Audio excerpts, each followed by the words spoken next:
D'une certaine manière, oui. Déjà dans l'absurdité de tout ce qu'on vit. Enfin, pendant la crise sanitaire, le nombre de lois qui ont été complètement absurdes, le fait de payer avec nos impôts des policiers pour qu'ils aillent sur les plages et nous faire nous lever pour qu'on marche. Enfin, ce genre de truc, et il y en a eu des tonnes. Enfin, le fait de vérifier si on était debout dans les bars et pas assis, ou l'inverse, après il fallait être assis dans les bars et pas debout. Mais on atteint des niveaux, puis avec ensuite des gens qui sont sur les plateaux télé pour raconter ça avec des théories dites scientifiques. Enfin, on a vécu un niveau d'absurdité qui est complètement phénoménal. Et où, oui, d'ailleurs c'est tellement absurde, c'est ce qu'explique Ariane. Finalement, les gens sont complètement perdus et ne savent plus ce qu'ils pensent. D'ailleurs, c'est pour ça que les plus véhéments des gens qui sont double, triple vaccinés sont ceux qui se testent le plus en ce moment, mais qui pensent que le vaccin marche, mais quand même qu'il faut se tester sous le sang parce qu'on ne saurait jamais. Enfin, on a vraiment quelque chose dans les têtes qui fait que les gens sont complètement perdus et on peut faire n'importe quoi.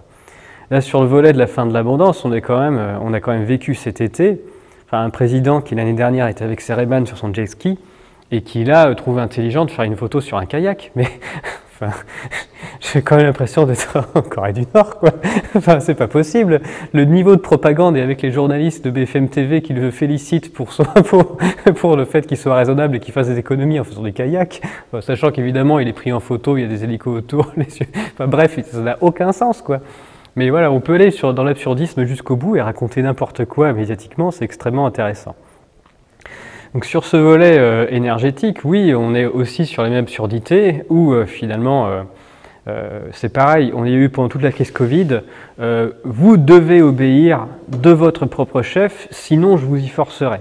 Donc on a parlé, Yann Birilan a parlé du non-choix ou du faux choix, et là on recommence avec la fameuse crise énergétique.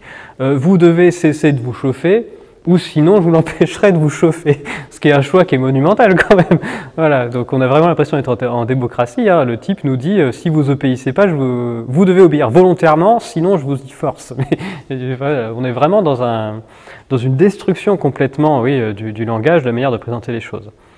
Et puis avec tout un tas de lois où c'est pareil, les médias font comme si il y avait une inflation énergétique qui était liée à une rareté des ressources ou que ce serait fatal, qu'il y aurait une fatalité, sachant que oui, c'est juste que politiquement, le gouvernement français a décidé de couper le gaz en provenance de la Russie, donc on l'achète par des voies détournées beaucoup plus chères. Donc c'est une décision politique, c'est une décision géopolitique de faire ça, ça n'a rien à voir avec une évolution naturelle des prix.